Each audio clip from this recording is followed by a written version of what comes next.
So tell me, are you doing anything a little out of the box in order to appeal to legislatures that have some influence to get the ear of those who are passing laws that affect you? That's a great question. I had floated the idea that we boycott Washington, D.C., but that didn't go over too good. That was maybe too far out of the box, because I think that engagement is critical and important. Right. So I don't think we've done anything too unusual. With our board members scattered around the state, we try to organize tours of their farms by the legislators. So, when they're out of session, be sure to bring them to the farm. And most of them, especially those I found that don't have the knowledge about the farms, really do want to come out and learn. So it's not difficult lining them up? It really isn't. A lot of Okay. times they really want to, because again, I think we have that advantage of being fruits and vegetables, that they like to have that image of them in front of a vegetable field or something. They like to have that touch with agriculture. And so I think most of them that I've dealt with really welcome that opportunity. And then you start to build that relationship. So then hopefully we really communicate with them. At that time, normally we don't pressure them as far as taking a position on any particular bill or action, but really just making that connection that if something comes up, please call me. Okay. And I'd love to be able to provide you my perspective at that time, because I think that's more valuable. A lot of these meets and greets, they're visiting with so many people, who knows how much of that they retain. But if they just retain who we are and that they can call us, I think that's the real critical thing that we can do. Okay. So are you guys you're not really going to the Capitol building? Or are you just having them come to your farm? Are you doing anything else? Both. So we do go to the state capitol. Mm-hmm. We have an organization called the Colorado Ag Council, which is the collection of all the Colorado commodity groups. So it's Livestock Association, it's hogs, it's wheat. And we found it really valuable for us to meet at the Capitol once a week and talk about what potential legislation is going on. The other reason we did this is because I can't remember what the issue was, but ag was even a little divisive on it. And with less than 2% of the population now being ag, we can't afford to be that in the public's eye. I mean, hopefully, whenever we're out there, we can talk with a unified voice, because we're such a small number.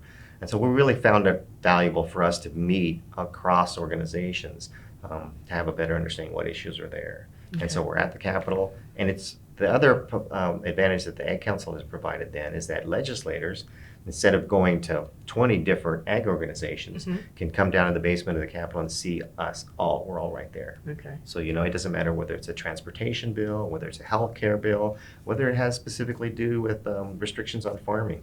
We can provide them input, and it's easy for them. You have to make it, just like with the consumer, you have to make it easy for them to get the input. Right. And so I think that's what we do, and it's really beneficial. Okay, good. We were talking yesterday, I believe, that you're telling me about you guys cook for, or you bring in a chef for the legislatures? Right. So we started this for Ag Week, National Ag Week. We have our own Ag Day in Colorado, and we pair up chefs with different commodities. So like last year, I think we had a chef that was focusing and made desserts out of peaches and cantaloupe. Of course, the livestock people bring in people, and these chefs, it's kind of a competition.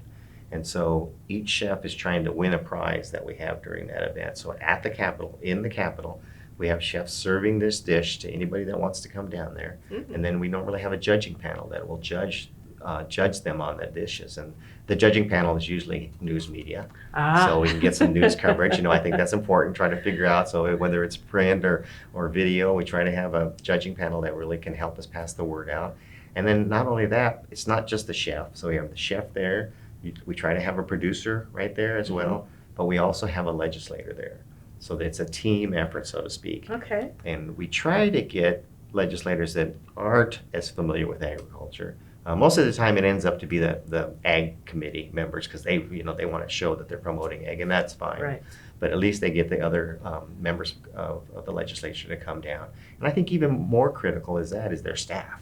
Because their staff are hungry people, and so when they smell, and they're not paid well. Yeah, exactly. It's not free food. Exactly. And not only that, it's the aroma when those chefs are cooking these meals in the Capitol. Yeah. I mean, they're used to the sandwiches, cold cut sandwiches and stuff that people bring in. But for us, these chefs are creating these just fabulous mouth-watering dishes, and the aroma floats through the Capitol.